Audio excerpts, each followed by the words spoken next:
அனைவருக்கும் வணக்கம். நான் லீ ஹர்ஷிதா, 10ஆம் வகுப்பு ஆ பிரிவில் படிக்கிறேன். இன்னைக்கு காமராஜரோட பிறந்த நாள் என்று நம்ம எல்லாருக்கும் தெரியும். அவரோட ஆட்சி காலத்துல பல அணைகள் திறந்திருக்காரு, பல பள்ளிகள் திறந்திருக்காரு, மதிய உணவு திட்டம் கொண்டு வந்திருக்காருன்றதுலாம் நமக்கு தெரியும். இந்த மாதிரி பல நன்மையான காரியங்களை செஞ்சிருக்காரு. ஆனா அவர் வாழ்க்கையில நடந்த பல நிகழ்வுகள் நமக்கு தெரியாமலே போயிருக்கு. இன்னைக்கு அந்த மாதிரி ஒரு 2-3 நிகழ்வுகள் பத்தி தான் நான் அவங்க கிட்ட சொல்ல போறேன்.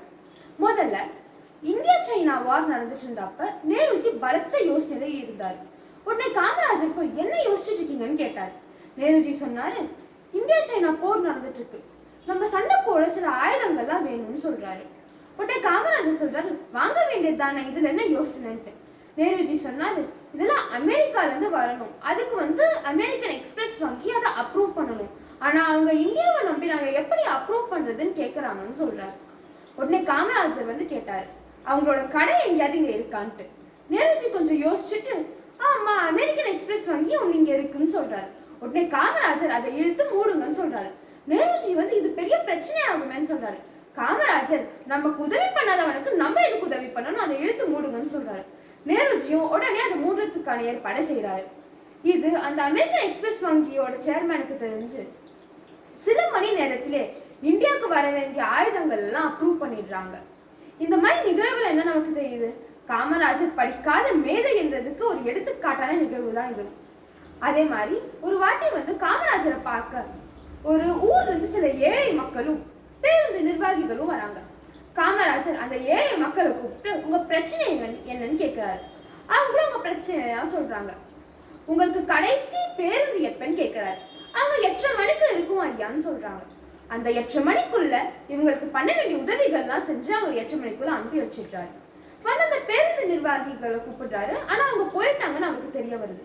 உடனே அவங்களை தொலைபேசி மூலமா அழைக்கிறாரு.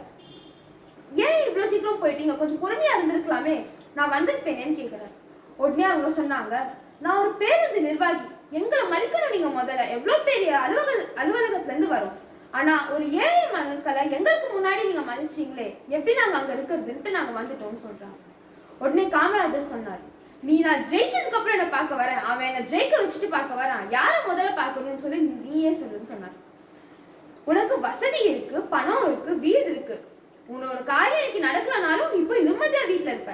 ஆனா அவனுக்கு அப்படி இல்லை. அவனோட வேலை முடியலன்னா அவன் ஒரு நாள் இங்க தங்க வேண்டியது இருக்கும்.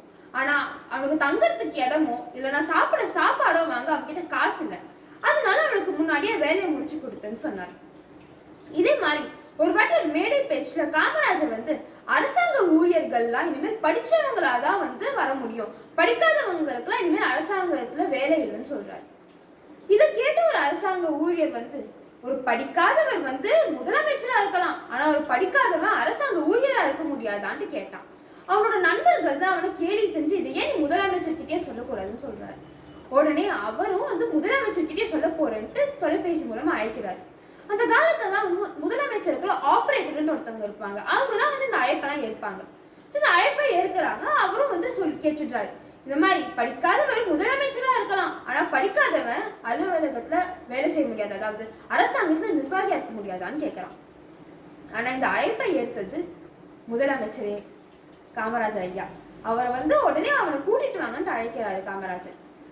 அவனுக்குலாம் ஒரே பயம் ஆயிடுது. அச்சோ, நம்ம ஏதோ தப்பா பேசிட்டோம் போல, எனக்கு பயமா இருக்கு, ஏதோ விளையாட்டுக்கு பேசினது இப்ப காமராஜர் ஐயாக்கே தெரிய அழைக்கிறாரேன்னு பயப்படுறாரு. அவர் வராரு காமராஜர் ஐயா அலுவலகத்துக்கு. காமராஜர் ஐயா என்ன மன்னிச்சிடு, நான் இதை யோசிக்கவே இல்லை, நீ சொன்னதும் சரிதாயா, அதனால இப்ப வேலை செய்யறவங்க அவங்க பணியை தொடரலாம், ஆனா இனிமேல் வரவங்க படிச்சு வரணும்ட்டு தான் நான் சொல்லியிருக்கணும்ட்டு மன்னிப்பு கேட்டு கெஞ்சுறாரு. அவனுக்குலாம் கண்ணீரா வருது. இவ்வளவு பெரிய முதலமைச்சர் ஏகிட்ட மன்னிப்பு கேட்கிறாருன்ட்டு அடுத்த நாள் இன்னொரு மேடை பேச்சுல தான் செய்த தவறு திருத்திக்கிறாரு. இந்த மாதிரி தாங்க, எவ்வளவுதான் ஒரு பெரிய உத்தியோகத்துல இருந்தாலும் யோசிச்சு பாருங்க, தமிழ்நாடோட முதல் அமைச்சர் எவ்வளவு பெரிய உத்தியோகம், ஆனாலும் தனக்கு எல்லா மக்களும் சமம் தான்ட்டு அனைவரையும் தன்னை போலவே பார்த்து ஒரு மனிதனாக நடந்து கொண்டார். இதே மாதிரி தாங்க நம்மளும் இருக்கணும். நம்மளால காமராஜர் மாதிரி ஒரு தலைவராக முடியுமான்னு தெரியல, ஆனா காமராஜர் மாதிரி ஒரு மனிதனாக வாழலாம். எவ்வளவுதான் பெரிய உத்தியோகத்துல இருந்தாலும் தலைகணம் இல்லாம அனைவருக்கும் உதவி செய்து கருணையோடு இருக்கணும். கடைசியா முடிக்கிறதுக்கு முன்னாடி காமராஜர் வீட்டை வீட்டுக்காரை எடுத்துக்கொண்டார். காமராஜர் பயன்படுத்திய காரை காங்கிரஸ் அணி எடுத்துக்கொண்டது. காமராஜரின் பூத உடலை நெருப்பு எடுத்துக்கொண்டது. காமராஜரின் மகத்தான வாழ்க்கையை வரலாறு எடுத்துக்கொண்டது என்று கூறிய உரையை முடித்துக் கொள்கிறேன். நன்றி, வணக்கம்.